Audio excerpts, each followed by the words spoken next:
suis désolé, j'ai du retard, mais il y a une raison très simple. Je ne comprends rien à la manière dont l'Attaque des Titans est diffusée. Je pensais que l'épisode était sorti aujourd'hui.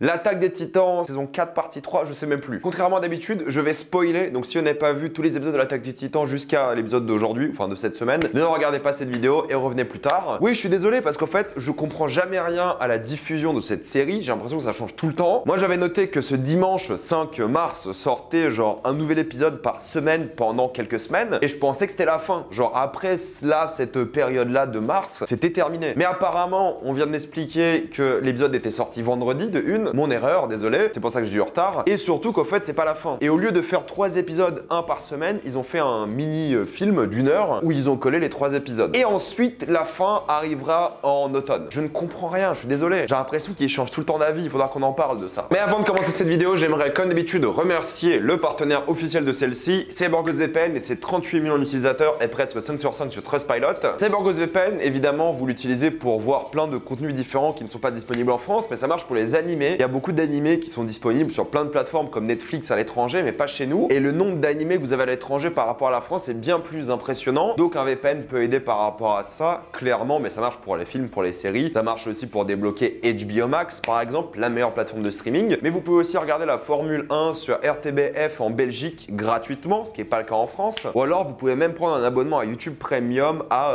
un peu moins de 2 € par mois avec un VPN en Inde ou en Argentine. Vous serez bien plus en sécurité avec un VPN que soit sur la Wi-Fi de la bibliothèque, de l'université ou d'un hôtel. Vous pouvez partager un compte avec 7 personnes au total. C'est disponible sur tous vos appareils préférés. C'est super simple d'utilisation. Vraiment, tout le monde peut l'utiliser en quelques clics. C'est fait. Vous pouvez l'essayer par vous-même car vous êtes satisfait ou remboursé sous 45 jours et vous avez une assistance technique en français 24h/7. Utilisez le lien dans la description, dans le commentaire épinglé afin de vous abonner à CyberGhostVPN et bénéficier de 83% de réduction plus 4 mois gratuits. Foncez sur l'offre. Mis à part la manière dont est diffusée cette série que je ne comprends absolument pas, c'est vrai que je voulais faire la vidéo d'Attack on Titan parce que j'ai fait quasiment depuis le début de la série, quasiment, et c'est l'un des seuls animés que je regarde depuis 2013. C'est pour ça aussi que je précise que c'est l'un des seuls animés que je regarde, parce que vous me connaissez, je suis pas un gars qui regarde des animés, du coup j'ai pas forcément de moyens de comparer avec d'autres animés. Il y a des choses que je vais peut-être dire qui vont paraître folles. Je crois que dans l'une des vidéos que j'avais fait sur l'Attaque des Titans, j'avais dit que l'animation je la trouvais pas folle, et tout le monde était en mode mais t'es un malade, c'est l'une des séries animées les plus chères de l'histoire, c'est incroyablement bien fait et tout. Vous avez peut-être raison, j'en sais rien, j'en ai pas vu assez. S'il y a des trucs que je dis qui sont un peu fous par rapport à ça, c'est juste que je suis pas du tout un spécialiste, mais que j'ai quand même regardé cette série depuis le début et j'ai envie de la continuer parce qu'elle est cool. J'irais même plus loin, je dirais qu'elle est bien plus que cool. Mais bon, il faut savoir un truc, c'est que j'ai commencé cet épisode, j'ai regardé 5 minutes et j'ai fait non, parce que je ne comprenais pas du tout le début. J'ai dû me regarder un résumé de la dernière partie. Je me rappelle de la fin de la dernière partie parce que la fin de la dernière partie était vachement mémorable. Elle était sortie il y a qu'un an, mais il y a plein de trucs, je me suis dit ok, il me faut un résumé parce que là je suis un peu perdu et c'est vrai que ça a aidé de regarder un petit résumé. Et tout ça pour dire que cet épisode là, bah écoutez, il y a plein de gens qui m'ont dit sur les réseaux, c'est pour ça que j'ai regardé l'épisode aussi, c'est pour ça que je fais la critique aujourd'hui, c'est qu'il y a plein de gens qui m'ont demandé de faire la critique. J'avais pas forcément prévu à la base, c'est pour ça que la vidéo actualité sortira plus tard. C'est parce qu'il y a plein de gens qui m'ont dit l'épisode est génial, le meilleur épisode de SNK, trop bien et tout. Moi ça m'a hypé, je me suis dit ah ouais trop bien, je vais regarder et ouais ça va. Mais c'est pas le meilleur épisode de SNK. C'est très bien, je dis pas, mais je suis pas à ce point enthousiasmé par rapport à vous quoi. Peut-être parce que vous avez lu le manga et vous avez vu à quel point c'est fait dans le manga et c'est fait dans l'animé et c'est trop bien et tout, d'accord, mais en vrai moi qui suis un peu néophyte et je connais pas vraiment ce qui se passe et j'ai pas du tout lu le manga, bah pour moi cet épisode est vraiment cool pour plein de raisons différentes. Premièrement, ce que j'aime beaucoup et j'ai toujours beaucoup aimé avec SNK, c'est que on voit beaucoup la destruction. Là on voit le chaos, on voit justement cette armée de titans qui détruit tout un continent, ils marchent sur les gens se suicident, c'est horrible. C'est vraiment une ambiance très particulière, c'est déprimant, c'est angoissant, tu vois la destruction, le chaos, les immeubles, les gens écrasés en slow motion.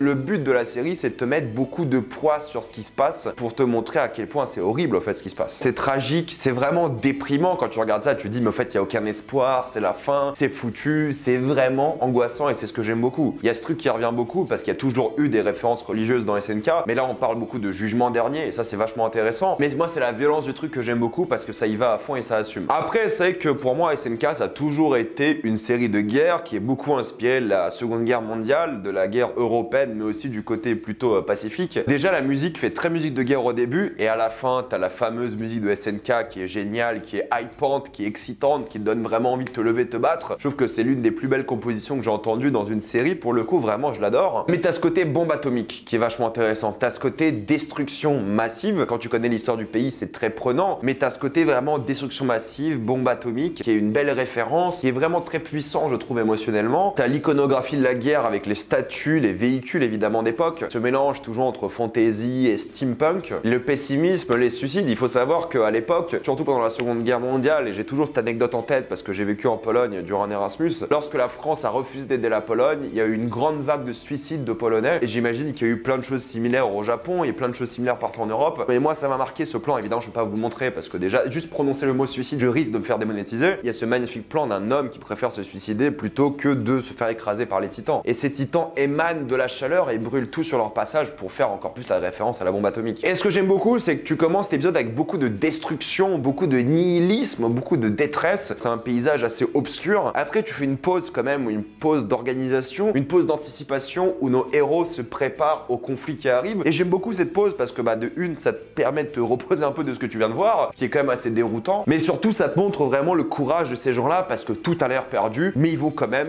peut-être se sacrifier pour. Et il y en a qui sacrifient justement. Et là, moi, ça me perd un petit peu parce que je suis peut-être moins investi dans cette série, mais c'est le côté métaphysique et le côté voyage dans le temps, entre guillemets, si j'ai bien compris, que j'apprécie, mais je suis pas assez investi dans l'histoire et je trouve que la série sort d'une manière, elle est sortie sur 10 ans déjà, où il me faut des rappels de ce qui se passe et comment justement ce côté métaphysique fonctionne. J'aime beaucoup le côté métaphysique et je me rappelle de comment ça a eu lieu et j'avais regardé des vidéos YouTube à l'époque de comment marchait le titan assaillant, je crois en français, pour comprendre vraiment son fonctionnement et comprendre pourquoi il arrive là. Mais c'est pas comme Dark où c'est moi qui vais prendre des notes et je vais m'investir à fond. Je voulais pas avoir cet effort intellectuel, je sais que c'est pas terrible quand tu fais une critique de dire ça, mais c'est la vérité, je voulais pas m'investir au point de prendre même des notes, essayer de comprendre le truc. De toute façon, si je voulais vraiment comprendre le truc, honnêtement, j'aurais lu le manga, quoi. Mais ce côté métaphysique, il rend déjà les choses un peu différentes et il permet une communication vachement intéressante avec les membres. Et il sert un truc qui est quand même assez fort, je trouve, émotionnellement, c'est le parallèle entre le titan assaillant, ou je sais plus comment il s'appelle, peu importe, le titan d'Eren, et l'innocence d'Eren enfant, quand tu sais qu'évidemment, il était pas si innocent que ça à ce moment-là. Enfin, si lui, mais il a vécu des choses horribles. Et j'aime beaucoup ce parallèle qu'il dresse, et surtout par rapport à Eren, j'aime beaucoup l'aspect de la moralité que a la série par rapport à ce personnage. Il est en train de commettre un génocide, et il dit à ses amis, ses anciens amis, venez m'arrêter, quoi. Mais il le dit d'une manière où ce qu'il fait est nécessaire, et il sait que ses amis, ce qu'il doit faire est nécessaire aussi. Et c'est hyper compliqué parce que tu te demandes vraiment si le Eren est encore là, présent. Est-ce qu'il sait vraiment ce qu'il fait? Est-ce qu'il a été juste consommé par le titan? Donc moi qui connais pas vraiment le manga, encore une fois, j'ai plein de questions sur vraiment son identité. Peut-être pas son identité, mais ses vraies intentions. J'ai aucune idée de comment ça va finir, ça qui est intéressant pour moi. Tout le monde se pose cette question, mais Eren, pourquoi est-ce que tu commets ce génocide? Il y a d'autres moyens de résoudre la chose. Et toi, en tant que spectateur, tu sais pas s'il y a d'autres moyens de résoudre la chose. Et quand tu connais la backstory d'Eren, d'un certain point de vue, ce qu'il fait est compréhensible. Je dis pas que c'est bien, je dis juste que tu comprends le raisonnement. Et ça, c'est fort. On veut qu'il se fasse tuer, mais d'un autre côté, avoir de l'affection pour lui, parce que c'est quand même le gentil depuis le début de la série. C'est plus complexe que ça, on est d'accord, mais ça que j'aime beaucoup, c'est ce niveau de complexité. Et je pense que cet épisode-là est pas du tout allé dans les extrêmes où ça va trop dans le métaphysique, comme des fois j'étais un peu perdu dans la précédente saison. Là, je trouve que ça fait un excellent travail par rapport à ça, quoi. Vraiment, on est focus sur l'intrigue, c'est vraiment dense en 1 heure d'épisode, et on diverge pas sur beaucoup de choses, et t'es vraiment concentré sur ça, quoi. Et j'aime beaucoup l'histoire des gens qui voient ça comme le jugement dernier, et ils disent un truc qui est assez fort. Si on survit, nous n'allons plus jamais nous haïr, parce qu'il y avait cette guerre ethnique entre les personnages, entre les clans, les tribus, les villes, peu importe. Il y avait ce truc ethnique qui faisait évidemment penser à la Seconde Guerre mondiale aussi, et ils se disent que si on survit maintenant, on va arrêter de se haïr. Et ça, c'est intéressant parce qu'en fait, il y a ce côté encore une fois biblique, religieux, où ils sentent que c'est une punition divine pour leur haine. C'est pas très subtil, ils le disent eux-mêmes. La haine qu'ils ont eue envers les autres qui revient les dévorer. Et je trouve que c'est quand même assez beau de se dire qu'ils pensent à ça au dernier moment. J'aime bien parce qu'ils ont ce moment où ils ont des regrets plus qu'autre chose, et ça montre un peu d'humanité quand même. Je trouve que les combats sont vraiment super bien faits. Il y a évidemment le sacrifice de, je sais pas comment on prononce, age,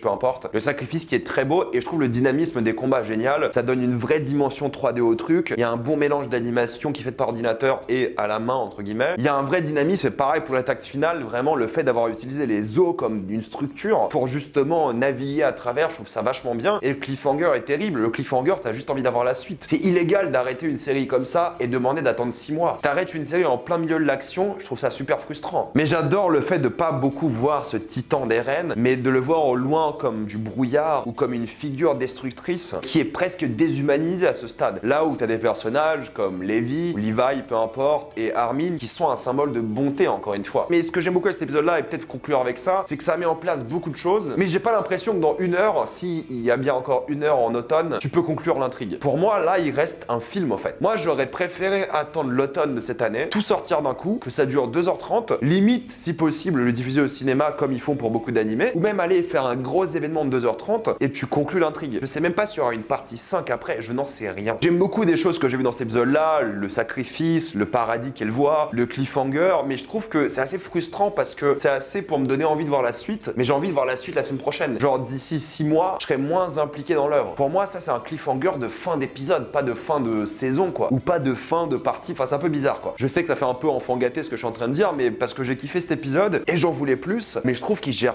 super mal la programmation de cette série quoi. Je sais qu'il y a eu des changements de studio, des choses comme ça, mais c'est chaotique de fou et je trouve que tu perds en engagement avec le spectateur. Et en fait, je me suis rendu compte que j'aimais beaucoup cette série à la fin de l'épisode, parce que le temps de me remettre dans l'épisode, c'est à la fin quand t'avais cette hype, cette excitation finale, où je me suis dit mais c'est vrai que cette série est trop bien et maintenant je dois attendre 6 mois pour peut-être avoir la fin. Vous comprenez bien que les seules critiques que j'ai par rapport à cet épisode, c'est la programmation de l'épisode plus qu'autre chose. L'épisode est très solide, il prépare plein de choses pour la suite, il est dense, il développe les personnages, il y a des beaux moments, c'est bien foutu, il est assez mémorable, c'est un super épisode, que voulez-vous dire. Tellement qu'il m'a fait décaler ma vidéo actualité. Je sais que c'est une vidéo assez courte, en même temps il n'y a qu'une heure à critiquer. Mettez-moi dans les commentaires ce que vous en pensez, êtes-vous d'accord, pas d'accord, tout ça dans les commentaires. Encore une fois, je suis un néophyte et j'ai fait cette vidéo parce que vous êtes pas mal à me l'avoir demandé. Je pense que sinon j'aurais attendu l'automne. Mais bref, mettez-moi votre avis dans les commentaires. Comme d'habitude, pensez à vous abonner à la chaîne pour plus de vidéos. Mettez un j'aime, ça aide beaucoup la chaîne. Suivez-moi sur tous mes réseaux et avant de quitter cette vidéo, pensez à utiliser le lien dans la description, dans le commentaire épinglé, afin de vous abonner à CyberGhostVPN et bénéficier de toutes les plateformes de streaming en toute accessibilité et sécurité. Tout ça pour 2,03€ par mois, plus 83% de réduction. Foncez sur l'offre et moi je vous dis à la prochaine fois. Salut à tous.